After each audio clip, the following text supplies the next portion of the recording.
All right, this is day 4 of repetitive practice, writing equations based on the graphs. And I'm going to do them in a little different order today because I think there are two functions that are so important that they deserve to go to the head of the line. So, given the practice that we've done 3 days in a row, can you write that equation?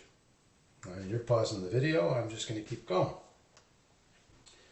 All right, so you should have written y equals 0. Can we see that on the board? It's a red marker. Not used to using a red marker. I think I'm going to go to black right here. All right, I have it handy so we can do that. We'll just erase this real quick. Here we go. I'll get my eraser in a moment. So y equals 0. We're building off of this number. Every y value is above it. The first y value above it is 1. The next one is not 1, it's 2.71. And if you've done the other videos, I don't have to talk about the base of the exponential function. And then we have x minus 0 over 1. Now, there are quite a few marks of the pen there that I don't need to show. I think you can get rid of everything here except y equals 2.71 to the x. That is an exponential function that fits smaller than 3 to the x, but bigger than 2 to the x. So I'm somewhere between doubling and tripling. So somewhere between doubling and tripling. So I'm a little less than tripling this second differential. And it would take, well, I've got to be careful what I say here now, so I'm just going to pause. All right. But if you want to understand in calculus that y dx equals ky, then you're going to have to become familiar with this. You're going to need to know some values for this function, and practice is in the 311 lesson set. I start this at Algebra 1. Kids at the end of the semester can do this. So the inverse of this is over here. So that's a logarithm. Let's do it organically. So how do we do this? We start with y equals. You pause the video, see if you can write that log. Right, well, the first y I see is 0. I see a 0 for y. The next one I see is 1. And it's a logarithm. So I'll write log, and I'll use a capital L just so to differentiate between the 1 and an L. And I want to base it off of 0, because all of my x values happen to be what? To the right of 0, and this measures change from 0. We just don't write the minus 0. So keep that in mind in the mx plus b and stuff like that. Right? And how much did I change? What's my first differential? 1. What's my second differential? 2.71. So if I put 2.71 in there, I get a base of 2.71. Awful lot of things I don't need to write. Don't need to write that. Don't need to write that. Boom. So I'm looking for exponents on top of 2.71. There are some over here. It would sure be nice to know more. Now, why did I do that? There's a button on your calculators.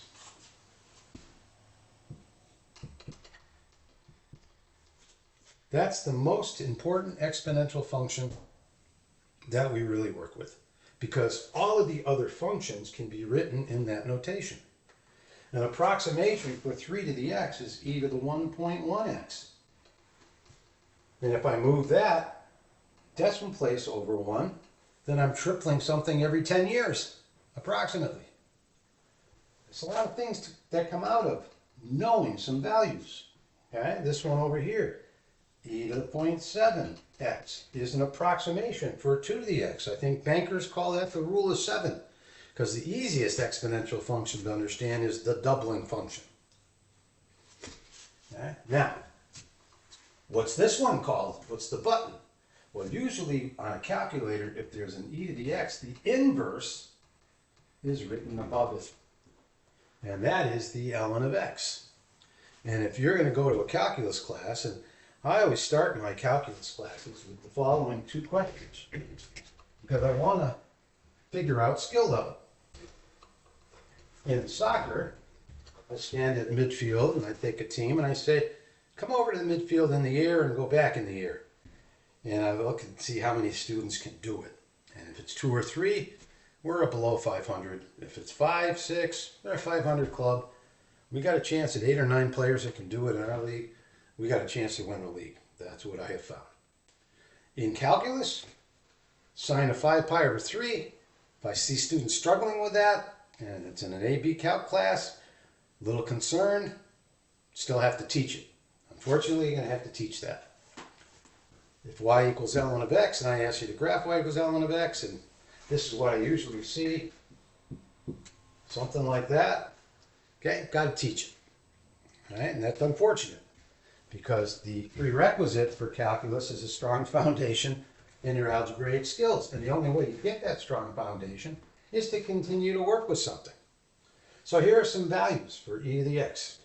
I suggest you memorize the e to the negative 0.7, right? Negative exponents reciprocate. So the most important ones to learn first are here. You got to know e to the 0 is 1. That's exact. But e to the 0.7 gets you 2. 1.1 gets you 3. Then you got your rules of logarithms, which come from that. For instance, the ln of 5 is approximately 1.6. Now, when do you add exponents? You add exponents when you multiply, right? M to the 2 times m to the 5 is 2 plus 5, right? And so if all you do is look at the exponential activity, then that implies that I have e to the 0.7 plus 1.6. And that takes some practice. I don't know if your brain just processed that. I don't worry about it in my class because I'm going to talk about it every day until it does. Okay? So we'll do a little of that work. So I'm going to be doing linear, quadratic, exponential, all those functions. I'm going to start some videos after this, but I got to do the 50 problems for calculus. I promised I would do that. And so we got to get that done. And then I'm going to probably do all the linear things that I hope that you can definitely do. All the quadratics, so on and so forth. Try to organize some playlists, give folks some practice here. But if you want to strengthen your foundation, I suggest the 311 lesson sets. And I'll put that in a playlist. I don't know how to manipulate all this technology. Right? I had a flip phone 5 years ago, so, and I didn't even want to learn how to text. Still don't. All right, so where am I? I'm at the inverse. So the inverse of all of these, negative 1.1, e to the negative 1.1 gets us a third. And over here, the ln of a third gets us approximately negative 1.1. Now, I assume, and I really haven't dived into this enough, but as we move away from local behavior, these approximations get weaker and weaker and weaker. Because this function is changing so much, so quickly, I have a feeling that, well, I should actually explore that. But right now, we're just trying to build some foundational steps in the right direction. Right? So these two functions are extremely important. All right. I can't tell you how important they are. All right. So if at 1, we're getting approximately 2.71, just like pi is approximately 3.14. This continues on in terms of accuracy. And I use the analogy of Grandma driving on Route 91. Then 1 hour from now, Grandma is 2.71 miles north of the Vermont-Massachusetts border. She's traveling at 2.71 miles per hour and accelerating at 2.71 miles per hour squared. Maybe we got to go help Grandma. There is a rest area up there, so that going at 2.71 doesn't scare me. But I don't think she's accelerating well enough to make the journey up to Montreal. So, you know, I'm being a little, I don't know what word to use there.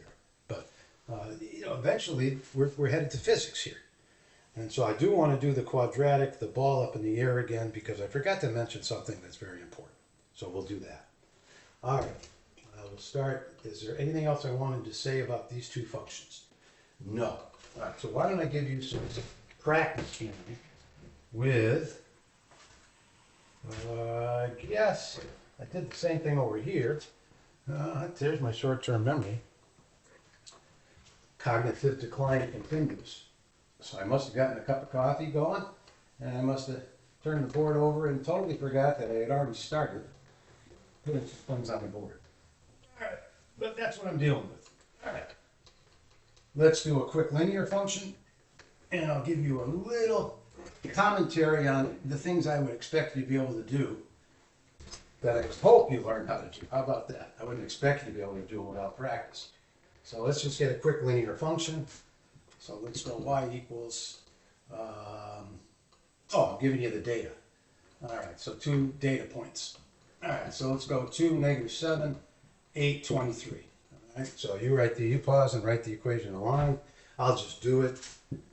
So y equals, we got x minus 2 minus 7, change of 6, change of 30. All right, so that's it. Obviously, you change some numbers here. So let's make this a 9 this time. Let's make it an 11. 2, 11, so that changes now by 9. All right, I'm doing that for a reason, because the things I expect to be able to do are convert that to slope-intercept form, just because students come in not knowing how to multiply and add and subtract fractions anymore. You think I'm kidding? I'm not. So we do that every day, and we talk about how to do the fractional work. I also expect my students to be able to give me, another 5 data points. And I find another 5 data points, and I hope that they see eventually 20, 29, 38, what did I add? 30, 53, 83, so on and so forth. And think about that. All right? There's a lot of good information that the brain can process by looking at the pattern there, seeing where it came from. Okay? I also expect students to know how to do the perpendicular through another point, and we certainly solve equations using inverse operations. So let's add 19 here. I expect my students to add 7, say 26, multiply by 9. Not that I'm going to do that right now. Divide by 30. I do it in 2 steps rather than a reciprocal, and then I add 2. Okay, and do that math work. All right, so, and I will make a video on what I expect folks to know. I'm sure there's more, but that's enough for now to give you just a little taste of what those future videos will be like.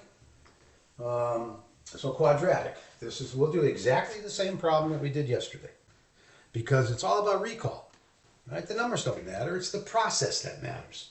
So I kicked the ball up, 0, 3. Reached its maximum height after 2 seconds, 67. Okay, hits the ground right here. All right? We know that the symmetry of this, a 4 also gets us a 3, and 3 is not the ground. I've got to go a little lower to hit the ground. All right, so you're pausing the video and seeing if you remember how to write that from yesterday's work. All right, so we got x minus 2 squared plus 67.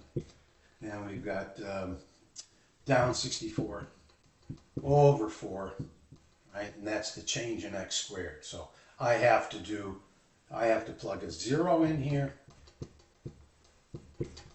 And I want that to come out as, 3. All right? Well, I don't think 4 plus 67 takes me to 3. But if I divide that out, and I bring minus 64 in, which is the conversion process, all right, we're still talking about how this stuff works, and it takes time to see that. So what is this in the vernacular of the Algebra 1? It's the change in y over the change in x squared, which commonly is referred to as rise over, well, it's not commonly referred to that. Rise over run, slope, right? Rise over run squared, it's not slope. It's just the adjustments necessary to make this function appear. Okay, so I called it the multiplicative converter in a paper I wrote in 1990, I don't know, mid-90s I wrote the paper. All right, when I started seeing this stuff. All right, so where are we? When we multiplied that out, we got minus 16x squared plus 64x plus 3. That's what we got. All right, so what's 3? 3 is where we started. What did I do? I put force on the ball. which was taking me up 64 feet per second. Forever. That's how I'm going out into space. But the ball didn't go out into space, did it? No, it turned back down. Because eventually the force of what? The force of gravity. I'm not in meters, I'm in feet, right? I'm doing it. Yeah, the rest of the world's got a little different numerical process here. What I'm doing. All right. Nomenclature is what the word I was searching for. Fog. Too much fog in this thing now. This is slowing that fog down a little bit, but it's coming. All right, so that's why it bent back down. Gravity brought it back down to Earth. And I didn't remember to say that. And I think I should have. And we have talked a lot about the tangent, right? The tangent to polynomials are the mx plus b at the end of those polynomials. So right here is a, let me get some bend. So if I have a tangent, right, that's what it looks like. And if I zoom in, these will be identical. They'll be on top of each other visually. So I can get a sense of how I'm changing at that instant. All right. So I didn't say that. I wanted to say that. All right. So now I'll give you one more quadratic. One more quadratic. So let's go with a vertex of, how about 4, 7? There's my vertex. I like those coordinates. And x and y. And let's go to 10, 23. Let's make this an even number so we get an odd numerator. 24. All right. So you pause the video and I hope you write the following.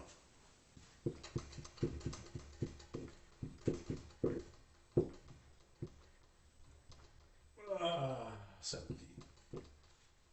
Yep, there we go. And I should write y equals, but class, I don't care. You know, if you put this on the answer key, if that's your answer to this problem, and you got another classmate who has it, you move on. And if you see somebody who doesn't, you go over and help them. Okay, that's what happens in a classroom. Now we'll do about a square root. Let's go -2/8. And let's go to, how about 1923. What a great year that was. I remember that year well. It's before the crash. Okay, square root I asked here. So x plus 2, you're pausing the video, plus 8. Minus 2, square root of 21. 8 to 23. And the brain's a little slow here. 15, I believe. All right, that's that function. Okay, do you remember how to do the in the other direction? 3, 7. Now let's go this way. Yeah, let's go. Let's do this. Let's do 3, 7. And let's go this way to, I don't know, -5, 20. Sound good enough? That can't be 20, minus 20. And we go, minus 20. Right? I don't do this too often, but it was in one of the earlier videos, so can you write the equation? And I hope you say 3 minus x plus 7. We're thinking that one. All right, 3, -5, so square root of 8. And from 7 to -20 minus 27, now you got that graph. And if we want to solve when this thing hits a certain value, inverse operations. So if we want to solve it for n, then what are you going to do? You're going to subtract 7. You're going to multiply by the square root of 8. You're going to divide by minus 27. And then you've got subtract 3 and then put a minus sign in front of everything. I think that's what's going to happen. All right, but make sure that you're solving for all y values below 7. Not going to find anything above 7. So that's a square root. How about I give you an absolute value? Let's say over here we have a 0 gets us 8. And up here we have a 5 gets us 23. What's that function? Well, I've got to measure from where the pattern emanates from. X minus 5 plus 23. And how do I get from 23 to 8? I got to go down 15. And that changed by 5. That's that function. I could be making a careless error here. It's early morning. Sun isn't even up yet. Got a coffee going. Got a snowstorm coming. Got to get some snow tires on the vehicle. All right. Where are we at? So we linear, quadratic. Here's another quadratic. See, in calculus, you know, things come at you from all directions. 1 minute you're working on an exponential, the next minute you're working on a quadratic. Okay, we got 7, 2. We got, how about 11? Let's make it 11, comma, how about 8? Something like that. You pause the video and you try. Well, a little challenge. This is an x equal, so I got y minus 2 squared. Instead of rise over run squared, it's run over rise squared. Oh God, this is crazy, isn't it? All right, so 2 to 8 is 6, so I think I've got 36 here. I think I'm going up by 4, and I think I got a 2 getting me a 7. All right, let's check and see if that works for 11, 8, because I am. So 11 minus 2, no, I'm doing x. 8 minus 2, the 36 is canceled, and I get 11. It also should work for what? 11, if I went up 6, I got to go down 6. 11 should give you negative 4. Let's see if it ups. Negative 4, you see? So used to doing x to y, now I'm doing y to x. Minus 4 minus 2, negative 6 squared is 36. And, did I make a mistake here? Negative 4, where am I? Here, negative 4 minus 36 is canceled. And that's an x value of 11, yeah. Little, you know, you do a certain thing, you always do it a certain way. That's just why when you do calculus, if you always do derivatives, then when you get to integration, gets a little, what am I doing? That's why I do them together. I have not done these together, and you saw it. I had to pause a little bit. All right. What's next here? Let's do an exponential. How about we do, I did mention Newton's law of warming, because it's process, more important than just the memorization of form here. So I'm changing your brain to be the pizza in the oven. Pizza comes out of the oven. Let's see. Let's put the pizza in the oven at, I know nothing about the physics of pizza cooking.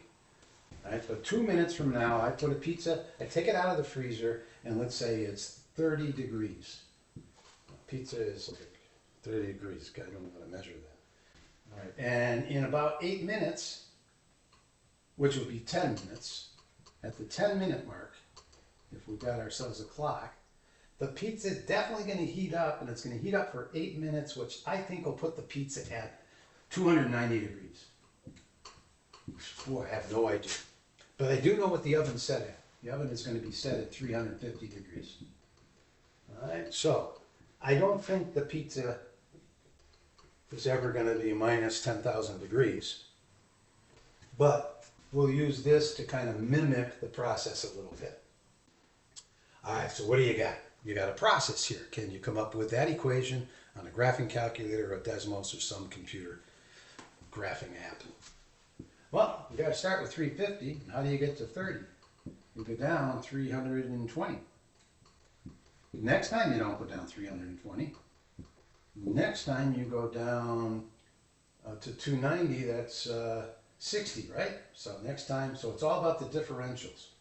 That's going down 60 degrees, that's going down 320.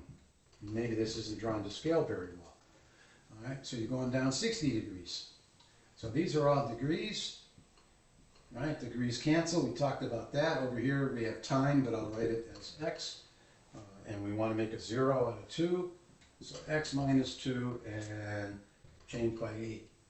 That should work. Let's see if it does. 2 minus 2 is 0. Anything to the 0 is 1. I get 350 minus 320, which is 30. Works for that. I've got an asymptote at 2. My numbers have to be bigger than, no, they don't have to be bigger than 2. I got an asymptote at 350, excuse me, which is where this is heading towards. So the limit as x, or time, goes to infinity, the pizza, which is the y temperatures, are heading to 350. You know, I do think it's going to burn up in there, though. Well, I don't know, pizza. Maybe I should buy a pizza place. Okay, so if I said everything that I want to say about that, sure. We could do the inverse of this, but we'll do that with an easier exponential function. And we'll do that right now. We'll do the exponential and log together. So we got, how about y equals 4, and this is an easier problem for you. So let's say that in 1990, there were more than 4 sheep in Gill. Well, let's say we had 10 sheep in Gill. And in the year 2025, we're getting a population explosion. The sheep, that's going up 6, that's going up about 15. So let's go 19 sheep. 19 sheep in Gill. What's the inverse of that? The inverse of that is x equals 4. And the inverse of 1990, 10 is 10, 1990. And then the inverse of 2025, 19 is 19, 2025. I should have given you some easier numbers here because I really wanted to point something else out. But guess I'm just going to do this now that it's there. So I'll write the equation here, y equals 4. How do I get to 10? I add 6. The next time I don't add 6, I go from 4 to 19, which is 15. Yep, and I've got time x minus 1990 all over 1990 to 2025 is 35 years since it elapsed. Okay, so what's the inverse of that? The inverse of that is y equals, we start with the years. Here we started with the years and went to sheep. Here we're going to start with the number of sheep and go back to years. So the first amount of sheep I've got is 10, and then I got to go up 9 to get to 19. Sorry, dyslexia here. Or at least having a little trouble here. 1990 is the year, that's what I said, years to, okay. 1990 to 2025, so I've got to go up 35. Remember, it's early morning here and I'm just having my coffee. 1990 to 2025, so that takes care of that, that takes care of that. Asymptote of x equals 4, so we got a logarithm. So I got to say x minus 4 over what? The first differential is 6, so that's a 6. So that's going to show up here. It's going to show up over here. All right, and what happens when I put 19 in? I get 15 over 6. So the next time you see that number, remember it probably goes right there. If you want to, make a little quicker calculation. Now, let's prove that that is true by doing the inverse of the top function. We talked about that yesterday. So we switch the x's and the y's. So this is going to become an x. This is going to become a y. All right, so what are we going to do? What's the first step in solving that equation? You're going to subtract 4. You're going to divide by 6. You're going to take a logarithm with that as its base. You're going to multiply by 35. You're going to add 1990. That's what I expect my students to do. I don't want to see all your work. I want to see your thinking, your thought process. I'm on a roll. Is it the same? Looks good. Multiplying by 35 looks good. Adding 1990 looks good. All right, and I'd like it if you could do that yourself.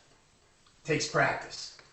Well, once you put the practice in, again, on every single test I write, I put effortless effort takes effort.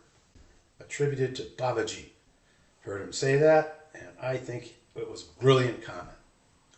All right, you want to trap a ball well, you better get on a wall, and you better kick a lot with good technique. A lot of students will do what? They'll go weightlifting or running or riding a bike. That's not going to make you a better soccer player if you're a youngster. Get on a wall, put a piece of tape on the wall, play to the tape. Get some accuracy in what you're doing. All right, there's a little tip.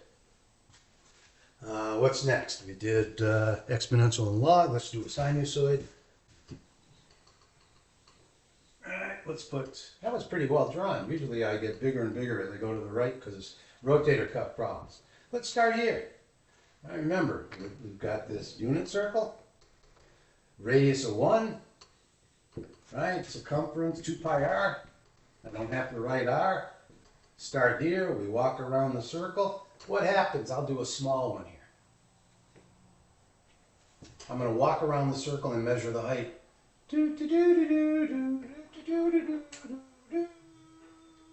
I think of Dorothy and Toto. But that's what's happening. Right? Going around the circle, we're measuring height. Of course, there's triangles in here. And I haven't really talked about that too much, but the Algebra 1 we do eventually. About the second half of the semester we dive into it. All right, so what happened? One revolution from there to there, from 0 to pi, right there. And there's a midline, so we got to get a midline here. And we measure off of the midline. What do we want the midline to be? I don't know. Let's get a couple of values here. I had trouble getting an average yesterday. I hope I do better today. Let's call this 2021. Let's call this 20. It's going to be 2026 pretty soon, so let's jump right into the new year. All right, what do we want for a number here? Let's keep it simple. Let's keep this 50.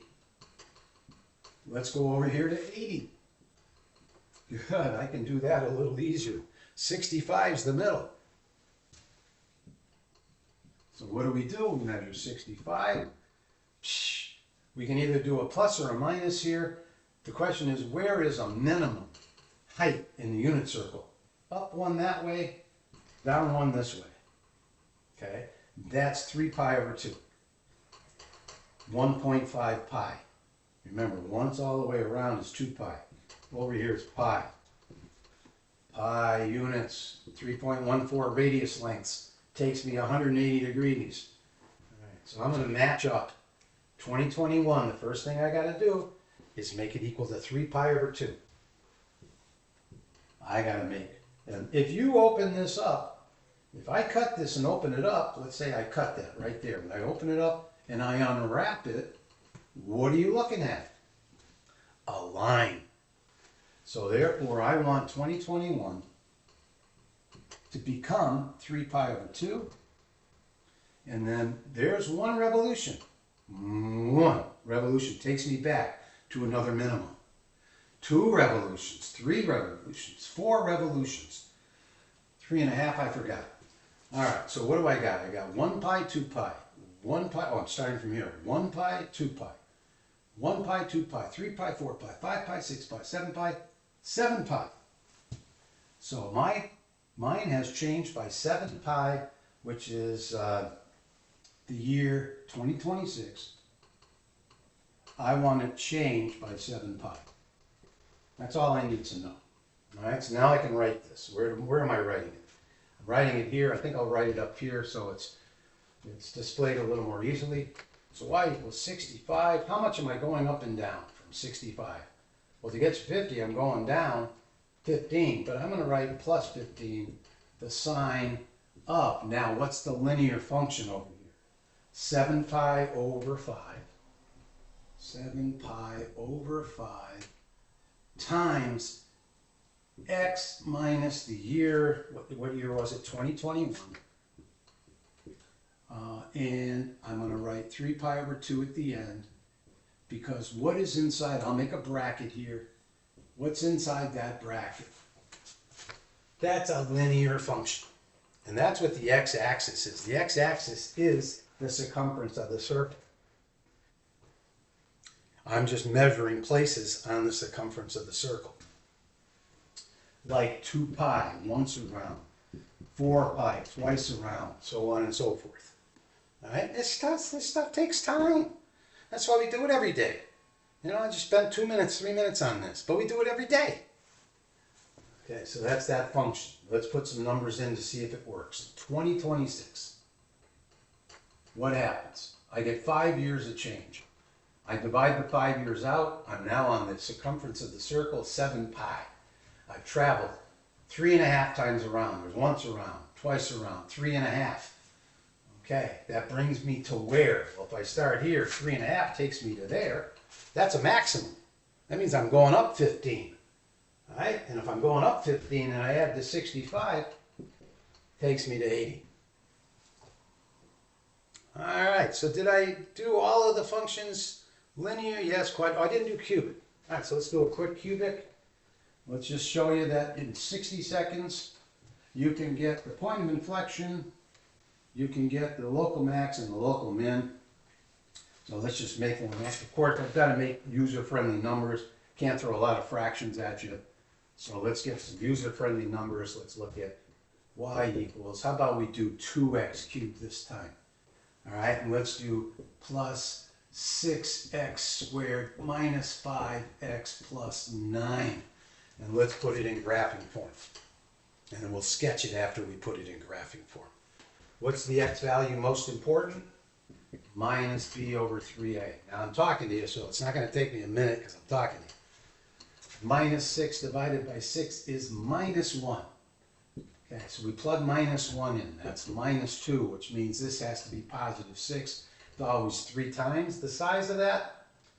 All right, and it is positive 6. And when you add these up, you get 4, which means you could have doubled that and changed the sign. So right now I'm at 4. I'm going to add 5 when I put negative. All right, that's 9, and 9 is 18. So I am at negative 1, 9. All right, what am I doing? I'm at 0, 9 here. Negative 1's on the other side, so I got a feeling we've come down. If this is negative and that's positive, then this function is definitely going to look like that here, and that's 0, 9. And we just found out that negative 118, we'll call this, we got a change of concavity, so let's just get the general look here. The general look is going to look like that. And negative 118 is 9 units up. So there's my point of inflection. Well, that kind of looks like my point of inflection right there. And I don't want that to be my point of inflection. So let me do this a little better. Point of inflection here, negative 118. Would have been better off doing that. So 0, I'm going down, so 0, negative 0, 9 is maybe here. And now we're going to find these two values. And we have to know the rate of change at this. I like c minus 3ah squared. C is negative 5 minus 3 times 2 times h, which was negative 1 squared, negative 11. So we're at negative 11 going down. The slope here is negative 11. We now can look at this x value and this one. And those x values are measured from negative 1. Plus and minus the square root of change that to positive over 3 times a. So this x value, and I'm not going to find the y here, is negative 1 minus the square root of 11 over 6. And this one over here is negative 1 plus square root of 11 over 6. That's the x value for the local min and the local max, which are y values. Ugh. Boy, this is the practice you need, though, I think, based on what I've seen. And I have been in this business for quite a while. Remember, I knew Pythagoras. All right. Good luck with your practice. How many people are well motivated enough to do this? Takes effort, but then you can manipulate things and maybe study some things in some discipline in STEM. STEM, yeah, STEM. It's got a shaft. And then the flower, right? And the flower is actually being able to work with this. I never got there. But I'm working with it at this level, and that was my job, so I tried to dive into it and understand it better. Maybe you will. I hope so.